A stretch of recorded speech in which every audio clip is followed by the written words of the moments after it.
And it's like you can become comfortable with the unhealthy version of you. And you can start leading out of that place, which is terrible because, to your point, you can start using God then to manipulate people, all because you're unhealthy and you're not right with yourself. And so if you get this wrong, you're going to get a skewed view of God and you're going to get a skewed view of others. You're watching What Was That About? Thank you for joining us for today's episode. My name is Moses Khan. I'm here with lead pastor of All People's Church here in Brampton, Dr. Tony Sodano. How are you? I'm doing well. You got a long title. You you changed the intro today. I did. Threw me off a little bit. That's right. Wow. Oh, yeah. Well, listen, how are you doing? Yeah, if we could get some nice weather, that would be good. If somebody would turn on the global warming, That's it. We'd appreciate that. That's all we need. Yes. Oh, yeah. We're in the frozen chosen here. The frozen chosen. Although today's a beautiful day. Yes, it is. And we're thankful for it. We are. We're thankful for We it. are. Hey, listen, we talk about a lot of different things on this podcast. And I don't know if that gives you whiplash or you enjoy that sort of content where we're just everywhere. But today we want to talk about leadership. Love in it. particular. This is who we are. Yeah, we love leadership. You're a leadership guy. I think that's what one of your biggest passions is. You teach it in so many different ways here, in small group settings, in the school there, and so this is. Would you say this is your bread and butter? Yeah, it's been a long life journey or a lifelong journey. Yeah. And so it you know what, I'm very passionate about it. Yeah. It's unfortunate that more people don't embrace this journey, this part of their life. The majority of people are happy to be followers and just kind of enjoy being, told what to do and just believe everything they're told rather than, as the scriptures tell us, take dominion, Yes. at least over their own lives. That is a mandate that God has given them in creation. Right. And majority of the people just will not rise to that. Yeah, so you're referring to when God creates humanity, he gives them this command, which I also think is a blessing at the same time. It's a command, but it's also a blessing to have dominion, Right. which is a leadership quality. Well, now here's what's interesting there is they are made in his image and they are given dominion and nobody ever connects the two. Yeah. Which tells us what?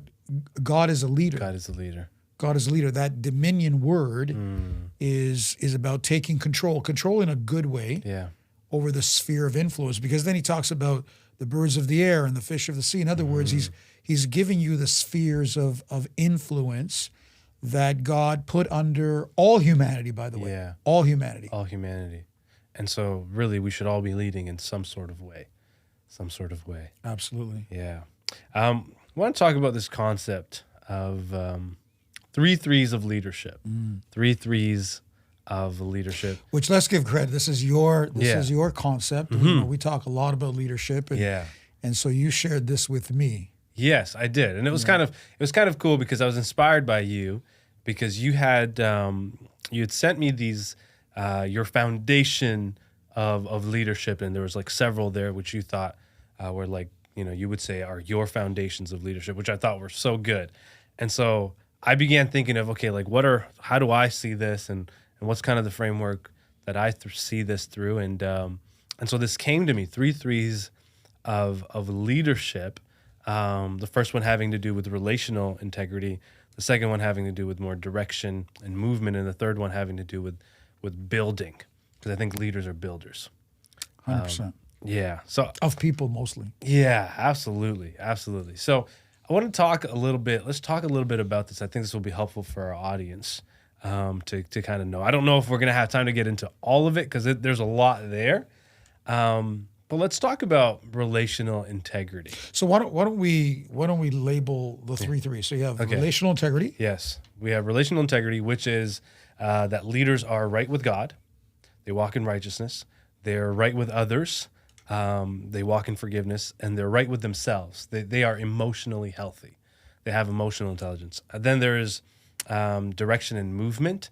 They know where we're going. So the vision, they have the vision. They know the why, the purpose, right? So they're not just like, going just wherever and doing whatever. They know why. They have the purpose. And sometimes they know the how, which is how do we get there, which is the way.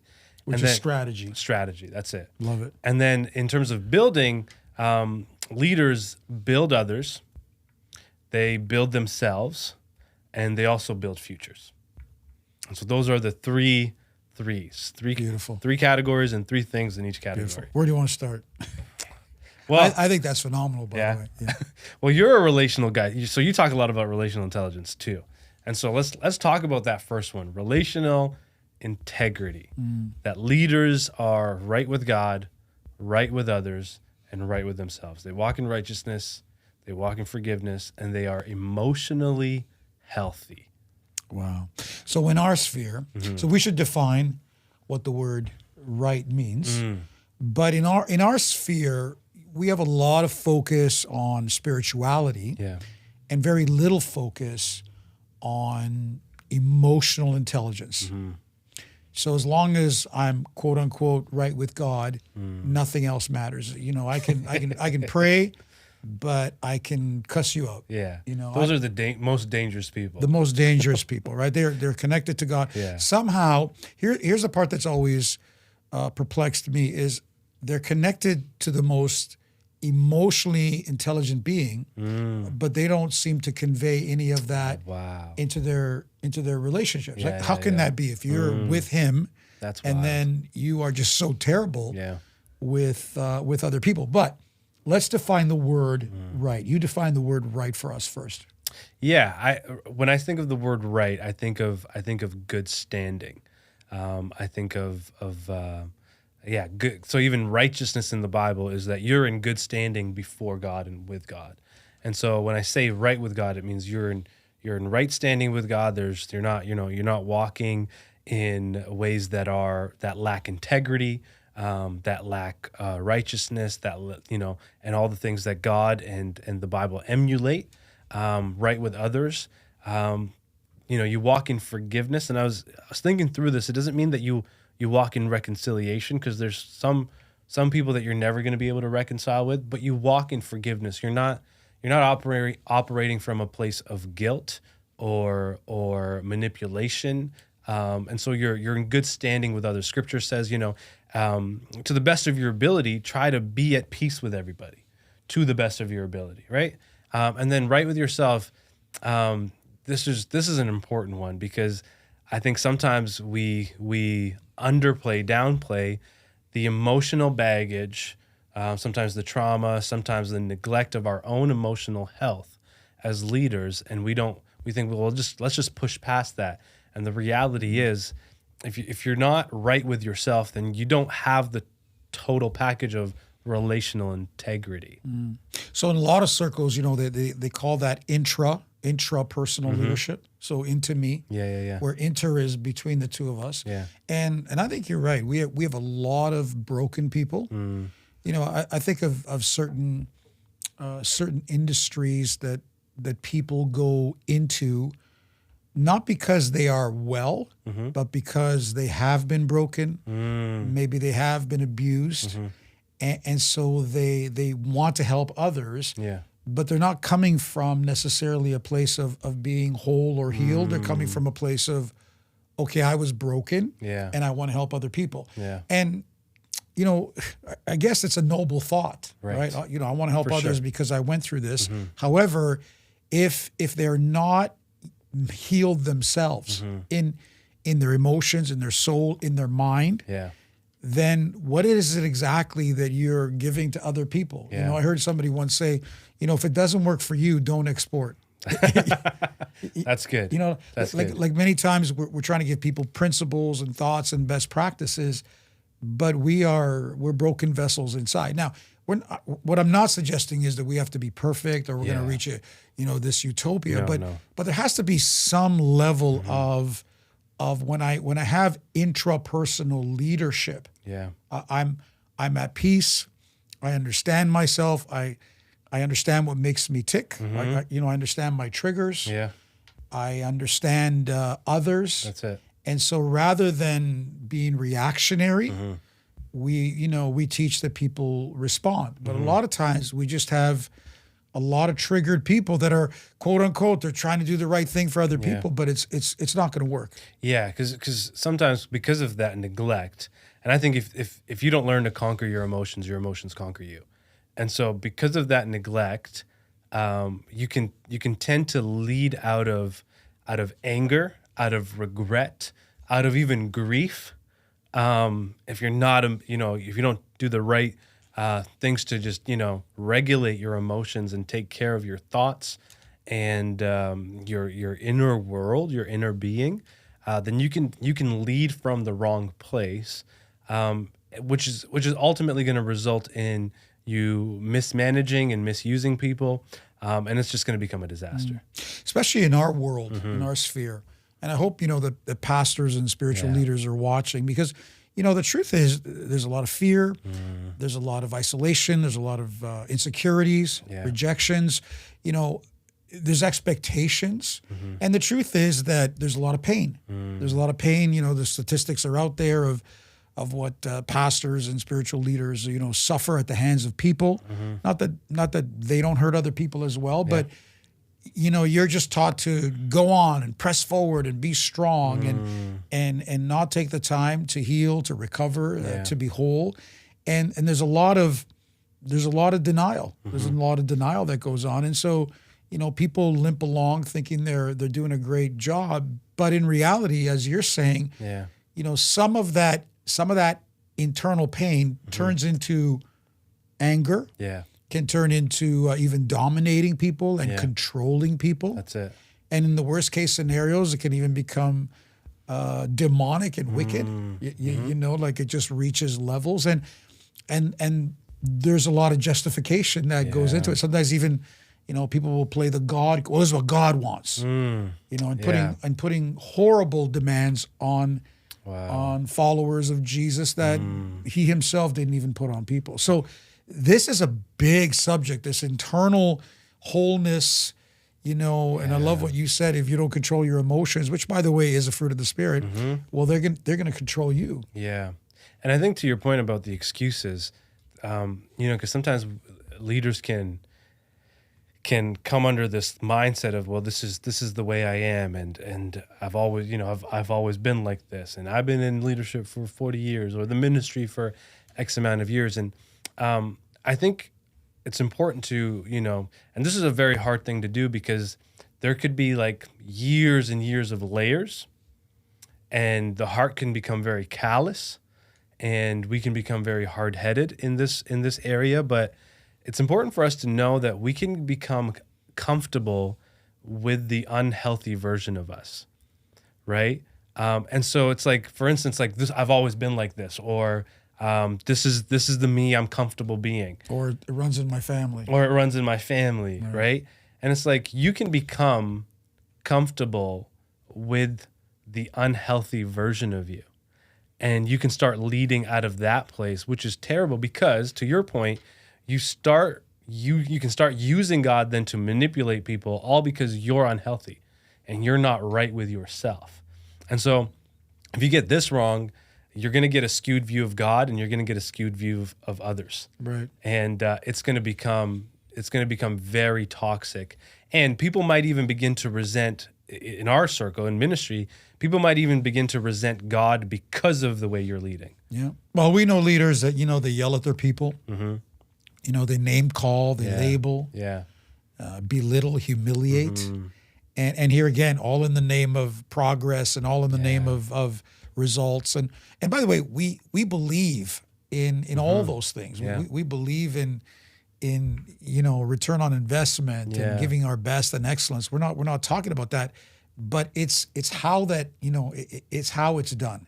And how we treat people is often a reflection of probably the way we treat ourselves, the way we see ourselves, then we see others. And many times I think because people are broken inside, they don't know how to deal with that, and it just comes out in all the bizarre ways, and then we have to justify. And in our sphere, we justify by spirituality. In the world they justify by profit. Everything at the cost of profit. Everything, everything is EBITDA. Everything is the bottom line. We're not so much although there's some of that too. Not so much the bottom line, but it's this idea of spirituality, and sometimes it could be the idea of the greater ministry. It's got to be bigger, it's got to be better, it's got to be faster, and those things are great, but at what cost? Yeah. At what cost? And many times, it comes at the cost of the leader themselves. Yeah. Let me ask you a question. When, because you've been in this for a while, when did this idea of being emotionally healthy as a leader, when did this become something that you're like the light bulb went off and you were like, this is important. This is important. Wow, that's a powerful question. I guess because I've seen and I've experienced a lot where spiritual people are so emotionally off. That connection. Yeah.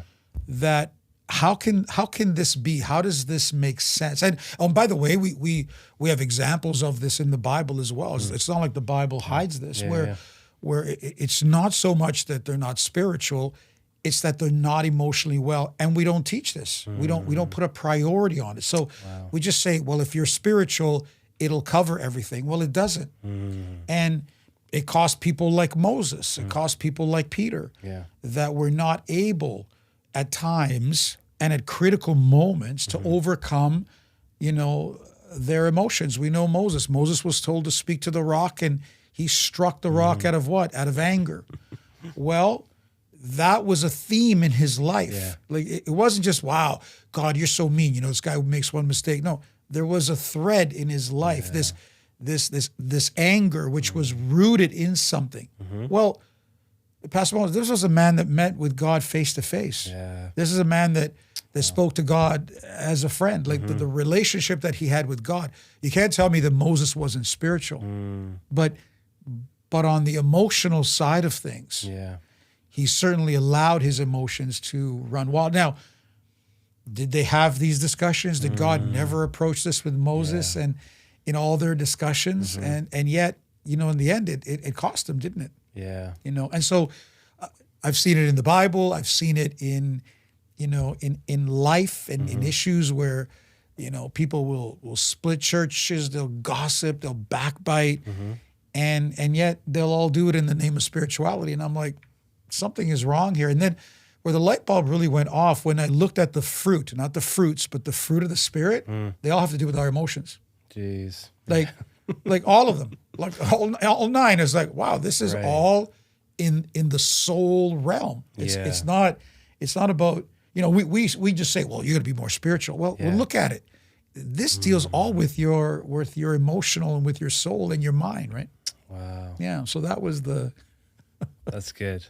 That is good. I even think of the, in Acts, and you talk about this story a lot, the feeding of the widows. And I just think if the apostles were emotionally unhealthy, we know they responded in the right way. But if they were emotionally healthy, how they would have responded to that? You mean unhealthy? Unhealthy. Sorry. Yep. If they were unhealthy emotionally, they probably would have just went off on them. Don't you know what we're doing is great, and we got to preach the word, and we got to do this, and who do you think you are? You can feed yourself. And I could just think of like things and yet they come together, they come up with a plan because they're emotionally healthy. They don't neglect people, they don't neglect what they're doing, but they don't neglect the purpose of others, and they come up with this incredible plan, and the church continues to grow. Yeah.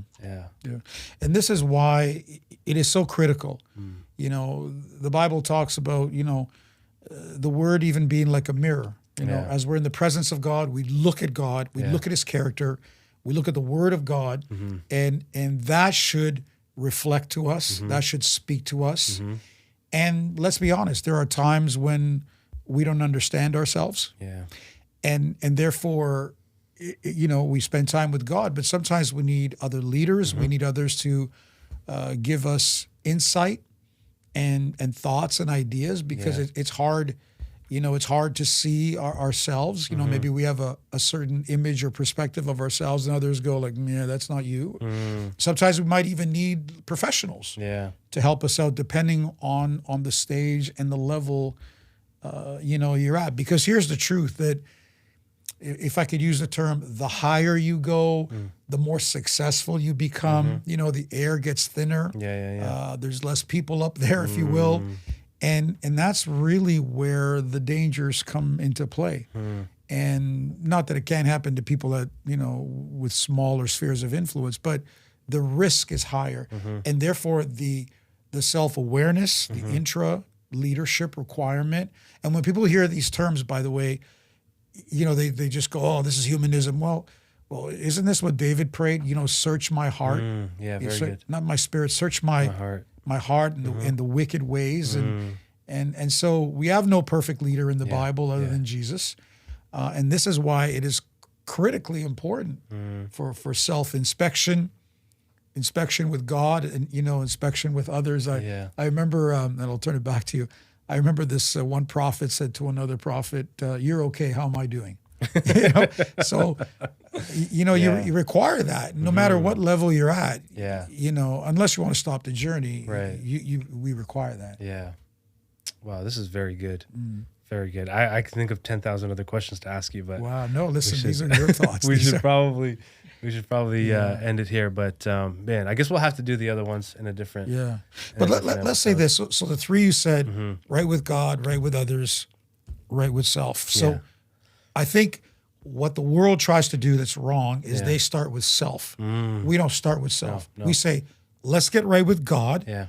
So he's our foundation. That's it. That's the root. But then it becomes right with self in my mind. I don't know what you think about this. Because how are you going to be right with others if you're not right with yourself? 100%. And if you're not right with God, that's the order. I don't know. Do you agree with that? That is the order. Yeah. And so sometimes, you know, we launch from, oh, I've been with God and God tells us to serve, and we skip the self side. And then we wonder why we just blew up people's lives. So true. Yeah, so true. Yeah, you don't want to be that leader that, you know, has you're great at what you do, and yet you've burned so many bridges along the way and hurt so many people along the way because you use them as a stepping stone or the rest of it. Phenomenal. 100%. Wow. Well done, sir. Well done. Yeah, this is good. This is tremendous. Well, listen, thank you for joining us for today's episode. Let us know in the comments section what you think about this. I mean, this is great stuff, and we can keep talking about it. But I would love to hear from you and your thoughts. If you're not subscribed, please subscribe, like this video, share it with a couple people you know. It helps us continue to do what we do on this channel and with this podcast. Pastor, thank you for this conversation. Thank you, sir. Hey, listen, God bless you. We'll see you next time.